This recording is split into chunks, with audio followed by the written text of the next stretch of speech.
Bonjour à tous, on va créer aujourd'hui un petit script donc par rapport à l'exercice page 129 numéro 28 où il s'agit ici d'un petit script pour parler d'augmentation successive. Alors, création du programme, du script on va dire, là ici drapeau cliqué, demander donc quel est le prix de départ.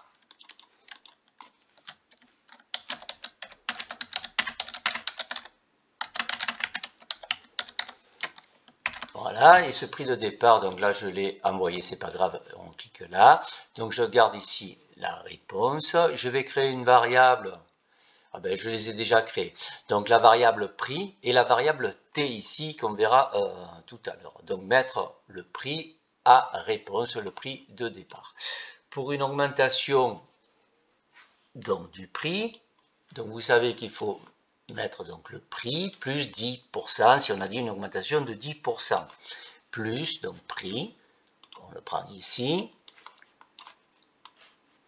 plus 10%, alors prix plus prix fois, et ici, voilà, attention, voilà. Alors c'est un petit peu bizarre sur votre livre, mais ils l'ont fait comme ça. Je vous propose, moi, au lieu d'écrire ça, prix plus prix fois 10 sur ça, on peut tout simplement, regardez, je vais dupliquer, et mettre le prix, non pas plus, mais fois 1, donc 1.1 sur Scratch. D'accord? Donc ça, poum, j'en ai pas besoin. Donc, où vous mettez prix plus prix fois 10 sur 100, vous mettez prix fois 1,1. OK? Et ça, donc, on va le faire parler. Et pour parler, donc, regrouper, vous mettez le prix final. Et un petit espace. Et encore ici, le prix. Tac.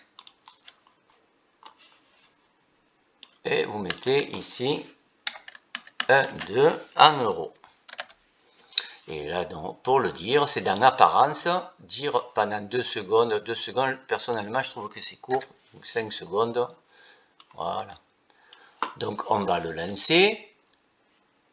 Quel est le prix de départ? 100. On doit avoir 200. Maintenant, si vous voulez répéter plusieurs fois. Oh là là, n'importe quoi, j'ai oublié évidemment une commande très importante. Évidemment, ici, le prix ne va pas rester tout le temps le prix initial. Donc, le prix va passer ici à prix plus prix fois 10%. Et je vous rappelle qu'on aurait pu remplacer cette commande par celle que je vous mets à côté ici. OK, on le lance. Donc, une augmentation. Voilà, si on a 200, donc une augmentation de 200 plus 10%, ça fait 220 sur 500. Ça fonctionne bien.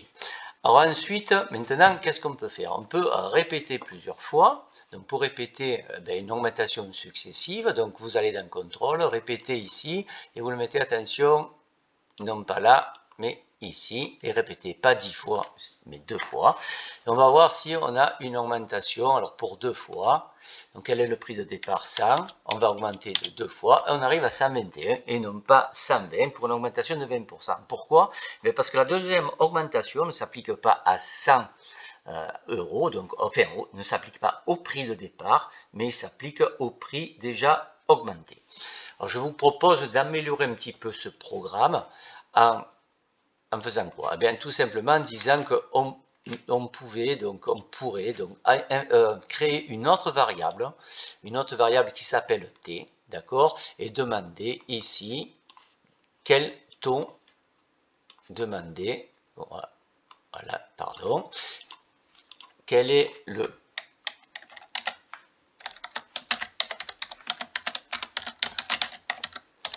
d'augmentation ou de baisse. Alors, comment faire apparaître une baisse? Tout simplement, signe moins.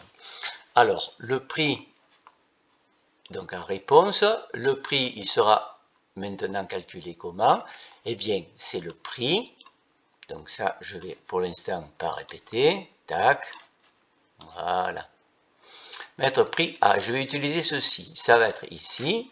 Donc, 1 plus T sur 100. Donc 1 prix fois 1 plus T, il est là, le taux ici,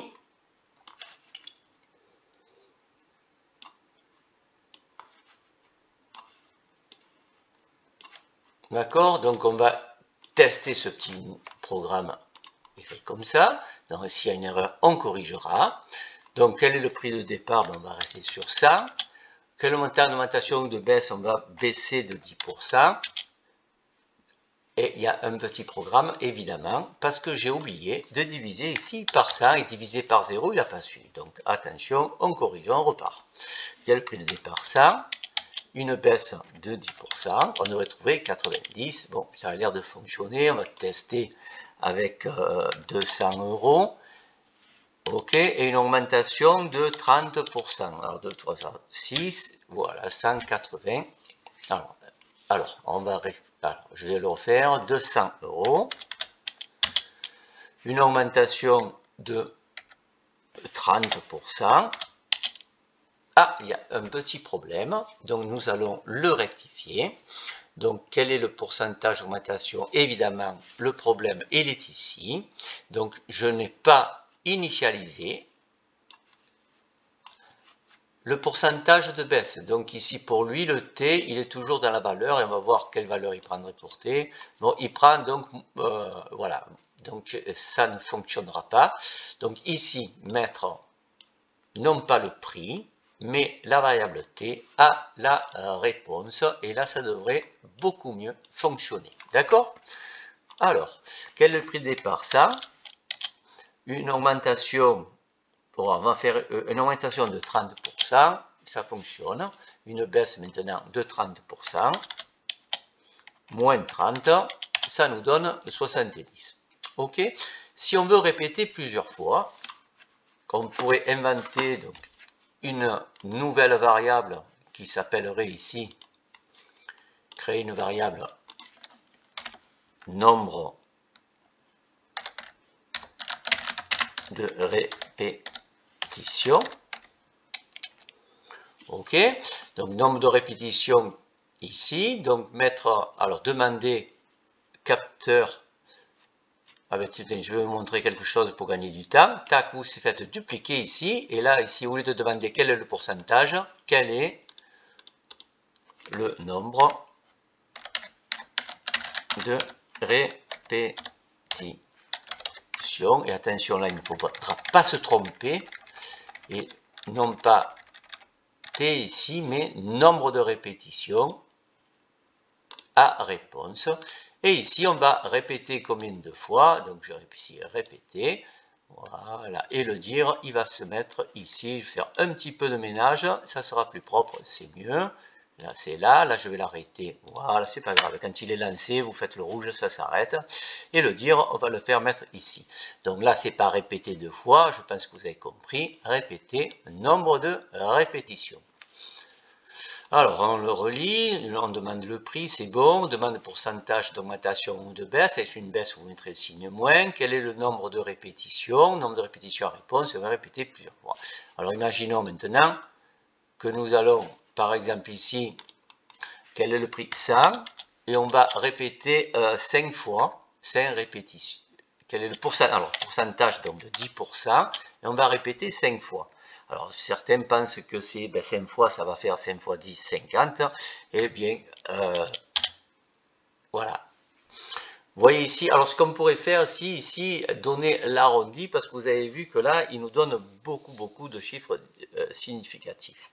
Alors, pour l'arrondi, on verra ça dans un nouveau tuto, si vous le voulez bien. Sinon, vous pouvez chercher ici, pour l'arrondi, regardez si vous avez la fonction arrondi. Ah, voilà. Alors l'arrondi, faites attention, l'arrondi, si je vous mets 1 point